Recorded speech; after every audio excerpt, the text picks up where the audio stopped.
सांप भी होता है। I know you told your friend you're not okay, and tell me what's wrong and why you never said you felt that way. अस्सलाम वालेकुम प्यारे लोगों, कैसे हैं आप सब। आई होप कि आप सब ठीक ठाक होंगे। ये हमारी मुल्तान में मेरे ख्याल से लास्ट वीडियो बन रही है, इसके बाद हम वापस चले जाएंगे। अभी हम वापस जाने लगे थे, घंटा घर के सामने नज़र पड़ी इस आंटी के ऊपर जो कि पंखियाँ लेकर बैठी हुई हैं, और पंखियाँ लेने के लिए ही हम इस तरफ आए थे, लेकिन बाज़ार के अंदर से नहीं मिली, तो बाहर हम वापस जा रहे थे। बिल्कुल अभी रास्ते में जाते हुए ही घंटा घर के सामने ये बिल्कुल चौक सा एक आता, उसके ऊपर नज़र पड़ी तो ये आंटी बैठी हुई थी। एक साइड पे एक और शॉप भी है, ये दो शॉप्स कटी हैं। बाकी बाज़ार के अंदर से हमें कहीं भी नहीं मिली थी। एक आंटी हैं मेरी आपकी की फैमिली में जिनकी बहुत ज़्यादा डिमांड रहती है कि जी से कहना पंखियाँ मंगवा दे, तो फाइनली मैंने मंगवाई नहीं है, मैं खुद ही लेने के लिए आ गई हूँ यहाँ पे। ये हिम्मत फ़ैन वैसे देखने में बहुत ज़्यादा खूबसूरत लग रहे थे क्योंकि इसके ऊपर कलर काफ़ी यूज़ किए हुए थे। इसके अलावा ये खजूर की बनी हुई भी पंखियाँ पड़ी थी जिनकी प्राइस भी कम थी, 120 के करीब थी। उसमें ये दो पंखियाँ देते हैं, लेकिन मुझे वो जो कलरफुल थी थ्रेड वाली वो ज़्यादा पसंद आ रही थी। कुछ लोग इनको डेकोरेशन के तौर पे भी इस्तेमाल करते हैं। कुछ रेस्टोरेंट में हम जब खाना खाने जाते हैं जिन्होंने बिल्कुल गांव का माहौल बनाया होता है, जैसे MM आलम रोड पे भी एक रेस्टोरेंट है, उनके आप अंदर जाएंगे तो सारा एक गांव का नक्शा बना हुआ है, तो ये पंखियाँ मैंने वहाँ पे भी देखी थी। और लेकिन हमारे घरों में जितनी लाइट जाती है तो ये वैसे यूज़ होती हैं हवा करने के तौर पे, डेकोरेशन के तौर पे यूज़ नहीं होती थी। सांप भी होता है।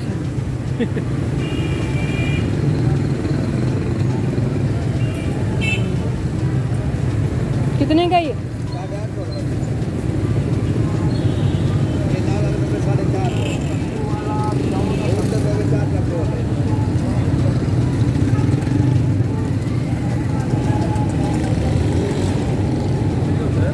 क्या फ्रूट वगैरह रखने के लिए, प्याज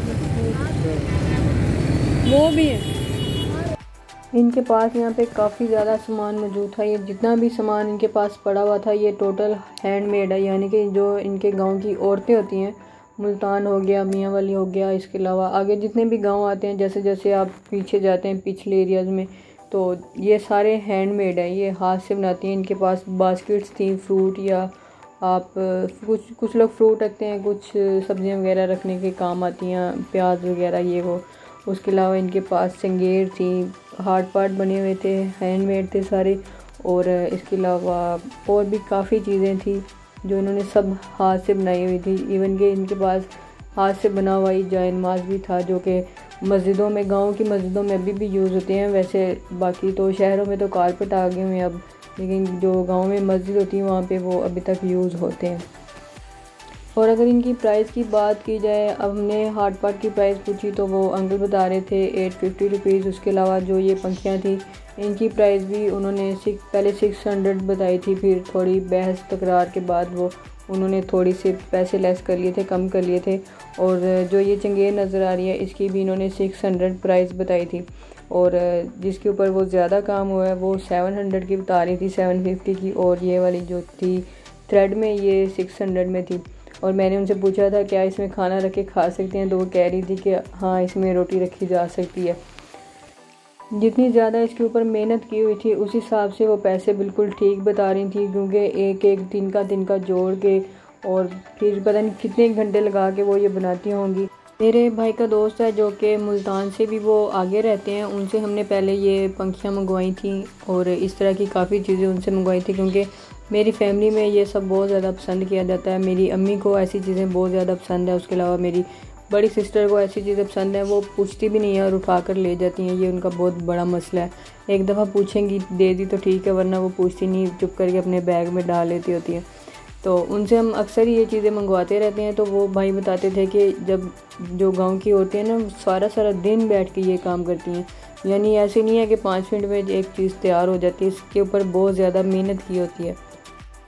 आंटी से हमने बहुत बहस की थी पैसों के लिए, आंटी पैसे कम नहीं करी थी, और लास्ट पे आंटी ने ये कहा था लेनी है तो ले लो, नहीं लेनी तो इनको छोड़ के चले जाओ, मैं पैसे कम नहीं करूँगी। जाहिर है जो बंदा सारा दिन अब इतनी धूप में बैठा हुआ है वो अपने पैसे तो पूरे करेगा ही। फिर हमने ये वाली पंखियाँ पसंद की, उनके डिज़ाइन मैच किए, डिज़ाइन मैच नहीं हो रहे थे, अलग अलग आ रहे थे, किसी का साइज़ छोटा बड़ा आ रहा था। तो वो सारा कुछ देख के फिर पहले पंखियाँ फाइनल की, उसके बाद फिर हमने ये इसके साथ की जो 2 चंगेर पड़ी हुई थी वो भी ले ली। ये इनका जो हार्ड पार्ट था इतने ज़्यादा कलरफुल सा था, इतने थ्रेड लगे हुए थे उसके ऊपर, मुझे वो बहुत ज़्यादा पसंद आ रहा था। उसके अलावा मुझे इनकी जो एक फ्रूट बास्केट बनी हुई थी वो भी बहुत ज़्यादा प्यारी लग रही थी, बहुत अच्छी लग रही थी मुझे देखने में। मुझे ज़रूरत नहीं थी इसलिए मैंने ली नहीं, लेकिन मेरा दिल करा था कि मैं ले लेती। बाद में भी मुझे रास्ते में भी ख्याल आ रहा था कि मुझे ले लेनी चाहिए थी, अगर मैं ले लेती तो किसी और ने ले जानी थी। चलो अच्छा हुआ कि नहीं ली। इससे ये छोटी छोटी चीज़ें होती हैं, जब हम किसी दूर इलाके में किसी और शहर में जाते हैं तो वहाँ की जो एक ख़ास चीज़ होती है वो लेकर आते हैं, तो अगला बंदा देख के खुश हो जाता है, उसको बड़ी खुशी होती है कि फ़लाँ बंदा मेरे लिए ये लेकर आया। वरना चीज़ों की या पैसों की कोई औकात नहीं होती, बस एक खुशी होती है। और गिफ्ट देने से तो पता है कि प्यार बढ़ता है, सुन्नत भी है, देना चाहिए। तो अगर आप ही मेरी ये बात सुन रही हैं तो वो इस बात पे ज़रूर गौर करें।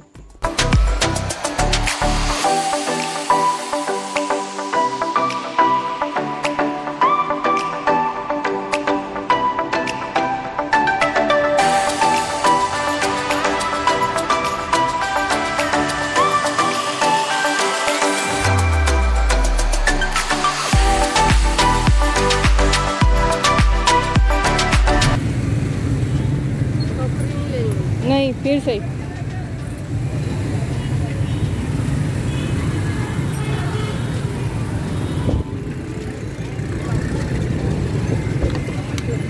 आखिरकार कामयाब हो गए, ढूंढ लिए, शुक्र है। हमारा जो मुल्तान का टूर था वो मुकम्मल हो गया है। हम वापस आ रहे हैं दुनियापुर की तरफ और रास्ते में हमें ये एक आइसक्रीम की शॉप नज़र आ गई। इस शॉप की साइड पे भी सारा वीरान है, पूरा खेत ही खेत हैं, इसके सामने भी खेत हैं, इसकी बैक साइड पे मतलब हर तरफ खेत ही खेत हैं। और ये खेतों के बीच में एक आइसक्रीम की शॉप बनी हुई है और यहाँ पे कोई बंदा नहीं, कोई रश नहीं, कुछ भी नहीं था। यहाँ से हमने 2 आइसक्रीम मंगवाई, एक चॉकलेट फ्लेवर में मंगवाई और एक स्ट्रॉबेरी में। और मैंने दोनों खा के पहले चेक की और उसके बाद अपना फ्लेवर सेलेक्ट किया कि मैंने कौन सा लेना। वरना ऐसे होता है जो मैं मंगवा लेती हूँ वो फिर मुझसे खाया नहीं जाता, मुझे चेंज करना पड़ता है। ये टूटी फ्रूटी है, ये टूटी है, पहले मैं ये खाऊंगी फिर मैं ये खाऊंगी। पहले मैं ये चेक करूंगी ये कैसा है, जो अच्छा हुआ उस पर कब्जा कर लेंगे। बिस्मिल्लाह।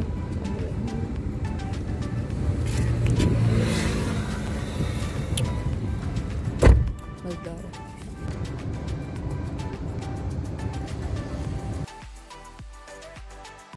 तो फाइनली हमारा दुनियापुर का मुल्तान का सारा टूर ख़त्म हो गया। अभी हम घर वापस आने लगे हैं लाहौर में। हमारा जो टाइम था गाड़ी का वो 1 से 1:30 बजे तक का था और गाड़ी आ भी चुकी है, हम गाड़ी में बैठ भी चुके हैं।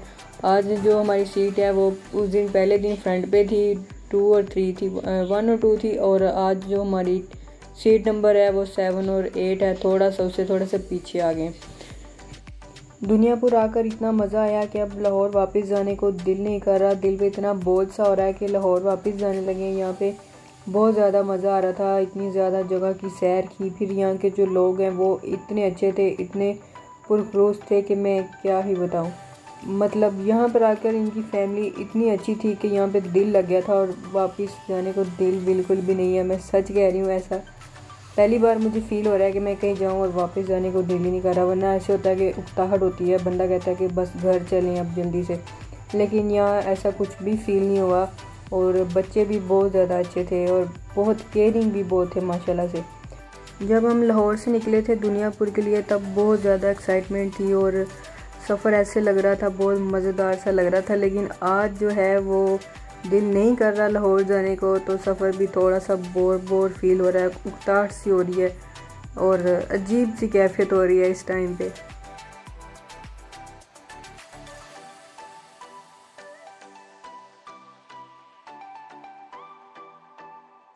उम्मीद करती हूँ आपको मेरी ये वीडियो अच्छी लगी होगी। अगर अच्छी लगी है तो प्लीज़ इसको लाइक ज़रूर कीजिएगा और मेरा चैनल सब्सक्राइब कर लें अगर अभी तक नहीं किया है तो। दुआ में याद रखिएगा, खुश रहें और खुश रखें। अल्लाह हाफिज़, बाय बाय।